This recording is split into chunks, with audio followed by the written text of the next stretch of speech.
얼마 전에 CES 2016에 다녀오신 청취자분께서요, 정말 흥미로운 자료 뭉치랑 함께 깊은 고민을 보내주셨어요. 아, 네네.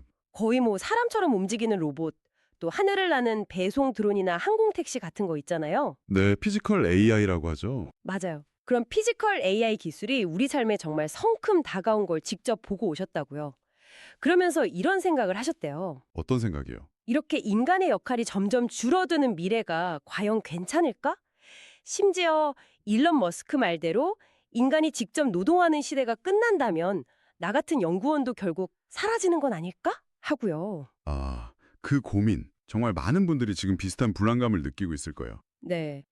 그래서 우리가 가는 이 길이 맞는 방향인지 이 자료들 속에서 좀 지혜를 얻고 싶다고 하셨습니다. 기술 발전 속도는 뭐 눈이 돌아갈 만큼 빠른데 우리는 과연 어디로 가고 있는 건지 약간 방향 감각을 잃은 듯한 느낌이랄까요? 맞아요. 보통 이런 주제면 AI 시대에 살아남는 법 이런 걸 얘기할 법도 한데 이 자료는 완전히 다른 얘기를 하더라고요. 그렇죠. 기술과의 경쟁이 아니라 우리 스스로에 대한 아주 근본적인 질문을 던지고 있죠. 그래서 오늘 저희는 바로 그 질문, 인공지능 시대의 인간의 역할은 무엇인가에 대한 이 자료의 아주 독특한 관점을 청취자분과 함께 깊이 파고들어 보려고 합니다. 네, 핵심은 이거예요. 기계랑 일자리를 두고 싸울 게 아니라 우리 인간이라는 존재의 정의 자체를 다음 단계로 뭐랄까 업그레이드 해야 할 때가 왔다는 거죠. 업그레이드요? 네, 이 자료의 표현을 빌리자면 노동하는 존재에서 벗어나서 완전히 새로운 차원으로 나아가야 한다. 이겁니다. 좋습니다. 그럼 본격적으로 한번 시작해 보죠.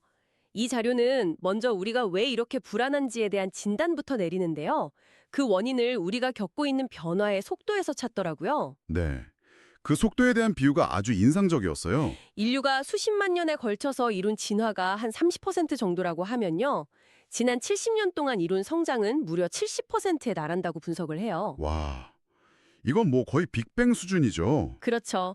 인류사 전체를 놓고 보면 정말 눈 깜짝할 사이에 벌어진 엄청난 도약인 셈인데 자료가 지적하는 문제의 핵심은 바로 이거예요. 네, 세상은 70%나 성장했는데 정작 그 성장을 이뤄낸 우리 자신은 그 속도에 맞춰서 변하지 못했다는 거예요. 아, 그 지점. 몸은 어른이 됐는데 생각이나 행동 방식은 여전히 어린 시절에 머물러 있는 상태. 뭐 그런 거랑 비슷하다고 볼 수 있겠네요. 맞아요.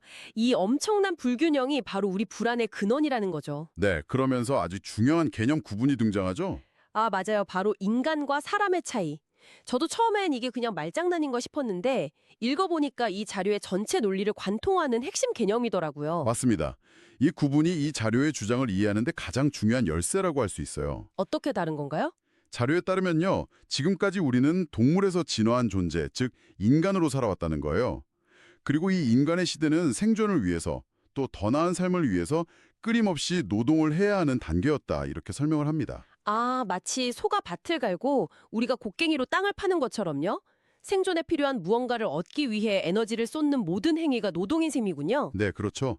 육체적인 것이든 정신적인 것이든요. 그리고 그 인간의 시대, 그 노동의 시대가 70%의 성장을 끝으로 이제 막을 내리고 있다. 이런 이야기고요. 바로 그겁니다.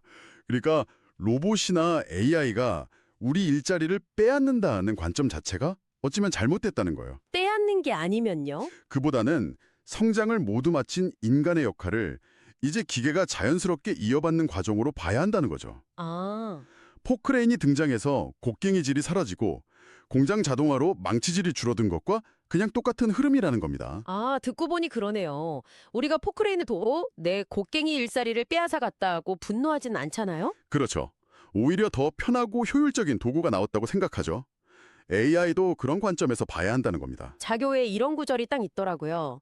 성장하고 나면 이제 기계가 나오는 거죠. 나오면 기계한테 일은 좀 맡겨가면서 우리는 이 앞으로 미래, 우리가 사람이 할 행동을 하고 살아야 되는데 이걸 지금 못 찾은 거예요. 네, 그게 바로 청취자분의 불안과 정확히 맞닿아 있는 지점이겠죠. 네. 다람쥐 쳇바퀴 돌듯 반복되던 수많은 노동을 이제 기계가 대신해 줄 수 있게 됐는데 정작 우리는 해방감을 느끼는 게 아니라 그럼 이제 우린 뭘 해야 하지? 이 거대한 질문 앞에서 길을 잃고 있다는 거죠. 시대는 저만큼 앞서가는데 우리는 여전히 과거의 방식, 즉 노동의 관점에서만 미래를 보고 있으니까 답이 안 보이는 거군요. 맞습니다. 알겠습니다. 그럼 이 자료가 제시하는 해답으로 넘어가 보죠. 기계에게 노동을 맡긴 우리는 이제 무엇을 해야 하는가? 네, 그게 가장 중요하죠. 자료는 단호하게 말합니다. 인간의 시대를 끝내고 진정한 사람이 되어 문화 활동을 해야 한다고요. 근데 여기서 말하는 문화활동이라는 게 우리가 흔히 생각하는 뭐 그림 그리기, 음악 감상, 이런 취미 활동과는 거리가 좀 있어 보여요. 맞아요. 저도 그게 궁금했어요. 아주 중요한 포인트예요. 여기서 말하는 문화는 훨씬 더 근본적이고 거대한 개념입니다. 자료는 지금까지 우리가 문어라고 불렀던 것들의 상당수가 사실은 본질이 빠진 흉내에 불과했다고 아주 신랄하게 비판해요. 흉내라니요? 좀 더 구체적으로 설명해 주실 수 있나요?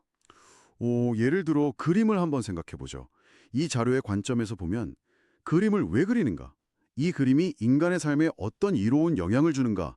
이런 깊은 성찰이 없으면요. 네. 그냥 남들보다 더 기술적으로 잘 그리는 데만 몰두하거나 혹은 비싼 값에 팔기 위해 그림을 그리는 건 진정한 문화활동이 아니라는 거예요. 그럼 그건 뭔가요?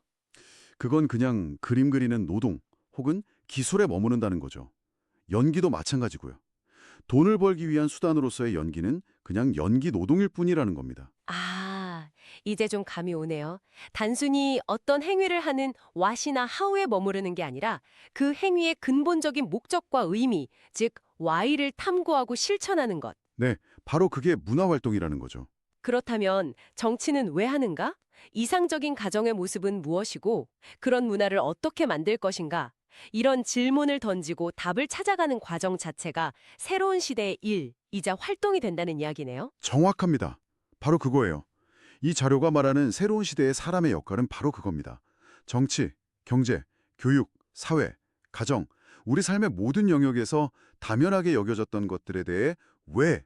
라는 근본적인 질문을 던지는 거죠. 그리고요? 새로운 질서를 설계하고 만들어내는 것. 그것이 바로 노동이 아닌 문화활동의 시대라는 겁니다. 청취자분처럼 연구를 하시는 분께 이 개념을 적용해 본다면 단순히 특정 기술을 개발하는 연구 노동에 머무르는 게 아니라 이 연구가 인류의 삶을 근본적으로 어떻게 더 나은 방향으로 이끌 것인가라는 그렇죠. 그런 철학적 질문을 품는 거죠. 네, 그런 질문을 품고 연구의 방향성 자체를 설계하는 연구 문화 활동으로 나아가야 한다. 뭐 이런 의미로 해석할 수도 있겠네요. 훌륭한 적용이에요. 자료에서도 정치에 대한 예시가 나오는데 지금까지의 정치가 국가의 성장을 위한 것이었다면 성장이 끝난 지금은 정치란 과연 무엇인가 본질을 연구해야 한다는 거예요. 아, 그래서 국민들이 서로 화합하고 존중하는 정치 문화를 만들어내야 한다.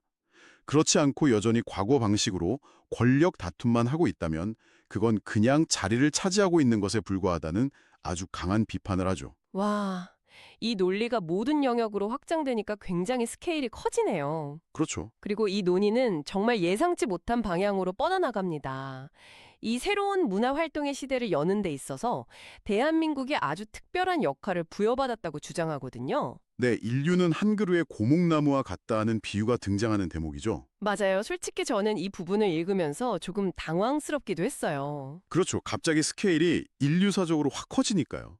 하지만 이 자료의 논리를 따라가 보면 굉장히 흥미로운 지점입니다. 그 비유 좀 자세히 설명해 주시죠. 인류 전체가 하나의 거대한 고목나무하면 세계 각국은 그 나무의 가지나 둥치에 해당한다는 거예요.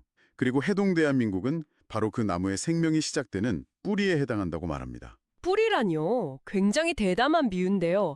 어떤 근거로 그런 주장을 하는 거죠? 이 자료의 설명은 이렇습니다.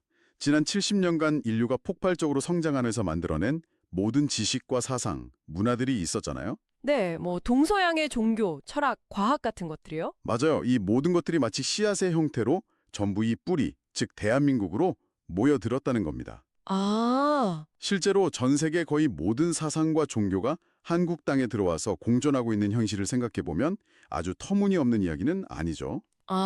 그니까 인류 문명의 모든 정수가 씨앗 형태로 한국에 집결했다는 거군요. 그래서 우리의 역할은 그 씨앗들을 그냥 가지고 있는 게 아니라 네, 그걸 잘 연구하고 융합해야죠. 융합해서 인류 전체를 위한 새로운 사상, 새로운 질서, 즉 참문화를 만들어내야 한다. 그렇죠. 그리고 봄이 오면 뿌리가 나무 전체에 새로운 기운을 올려보내잖아요. 네. 그것처럼 우리가 만들어낸 이 참문화를 전 세계에 공급해야 할 의무가 있다는 겁니다. 와, 뿌리가 영양분을 공급해야 나무 전체가 살아나는 것처럼 대한민국이 인류의 새로운 정신문화를 만들어 공급해야 비로소 AI 시대를 맞이한 인류가 나아갈 방향을 찾을 수 있다. 이런 논리네요. 네, 바로 그 지점입니다. 그런데 여기서 자료는 아주 강한 어조로 대한민국을 비판하기 시작해요. 그 부분이 정말 인상 깊었어요. 엄청난 역할을 부여하는가 싶더니 곧바로 그 역할을 전혀 해내지 못하고 있다고 질타하더라고요. 맞습니다. 자료는 우리가 똑똑한 인재들을 많이 키워냈지만 정작 그 인재들이 무엇을 해야 하는지, 즉 인류 사회를 이끌 새로운 문화를 연구하고 제시하는 방법에 대해서는 가르치지 못했다고 지적해요. 그럼 뭘 하고 있었다는 거죠? 대신 여전히 과거 인간의 시대처럼 신에게 의지하고 복을 비는 신앙의 단계에 머물러 있다는 겁니다. 여기서 신앙과 우리가 만들어가야 할 종교 문화는 하늘과 땅 차이라고까지 표현해요.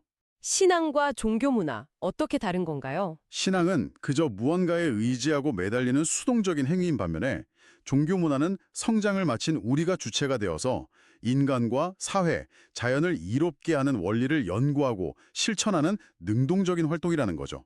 아, 자료의 표현을 빌리면 종교가 무엇인가를 연구를 했어야 되는데 그냥 이 들어온 대로 같으면은 신앙을 하는 거거든. 신앙을 하고 있은 거지 종교 활동을 한 게 아니에요, 지금. 이 구절이 핵심을 찌르는 것 같아요. 그렇죠. 다 성장해서 인류 전체를 이끌어야 할 인재들이 여전히 무릎 꿇고 도와주세요라고 빌고만 있다면 그건 뿌리로서의 역할을 완전히 방기하고 있다는 신랄한 비판인 셈이죠. 성장을 마쳤으면 이제 의지하는 단계를 넘어서 우리가 직접 새로운 길을 만들어내야 한다. 네, 바로 그겁니다. 결국 뿌리가 제 역할을 못하니까 나무 전체, 즉 인류 전체가 다가오는 AI 시대 앞에서 무엇을 해야 할지 모른 채 방황하고 있다는 진단으로 이어지네요. 네. 인류가 지금 자기 할 일이 뭔지도 모르고 자기가 활동해야 될 게 뭔지도 모르고 누가 이끌어주는 사람도 없고 라는 구절이 지금의 혼란스러운 상황을 정확히 묘사하는 것 같아서 좀 섬뜩하기까지 했어요. 네. 인류가 앞으로 사용해야 할 새로운 생각, 새로운 삶의 방식이라는 재료를 뿌리에서 공급해줘야 하는데 그게 안 되니 모두가 우왕좌왕하고 있다는 논리입니다.